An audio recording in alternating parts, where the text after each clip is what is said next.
Hello everyone, কেমন আছো তোমরা সবাই? আশা করি তোমরা সবাই খুব ভালো আছো, আমরাও খুব ভালো আছি।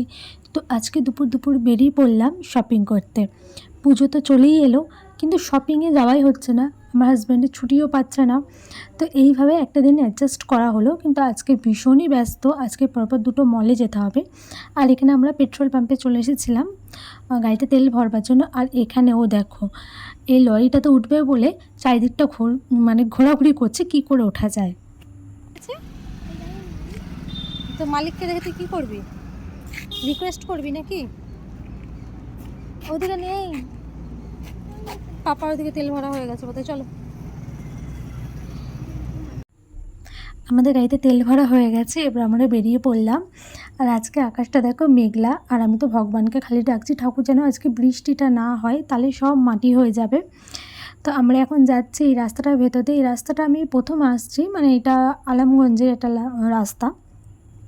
আর এখানে আমরা যেখানে যাচ্ছি সেটা মানে একদম 108 মন্দিরের উল্টো দিকটা। ওই দেখো আমাদের 108 মন্দিরে বাবার যে লিঙ্গটা রয়েছে সেটা। তো চলো এবার সোজা চলে যাব ভি-মার্টে। তার কারণ হচ্ছে আমার হাজব্যান্ডের ফার্স্ট চয়েস হচ্ছে ভি-মার্ট। তো এখানে চলে এসেছি, এবার এখানে কিছু কেনাকাটি করে নিই। মোস্টলি এখানে আমরা বাচ্চাদের জামাগুলোই কেনাকাটি করি, মানে আমার বোনের মেয়ের বলো, আমার ছেলের, আমার জায়ের ছেলে, তারপর আমার পাশে একটা দিদি আছে তার ছেলের।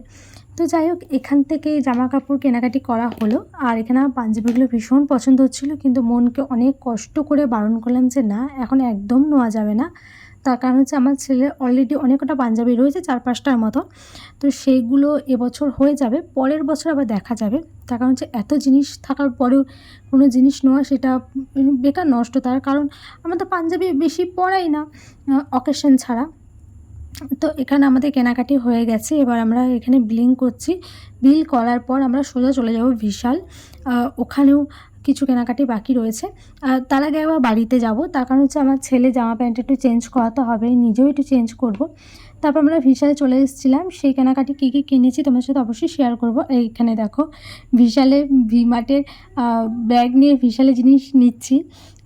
তো যাই হোক, এইভাবে আমাদের দুটো শপিং মল একদম একদিনেই কভার করেছি। আর আমার ছেলে এই ব্যাগটা নিয়েছে। এইভাবে খুব ব্যস্ততার সাথেই দুপুর থেকে একদম সন্ধে মানে রাত অবধি কাটলো। আর রাতেরবেলা রুমালি রুটি চিকেন দিয়ে একদম ডিনারটা কমপ্লিট করে নিলাম। ব্লগটা কেমন লাগলো অবশ্যই জানিও। বাই।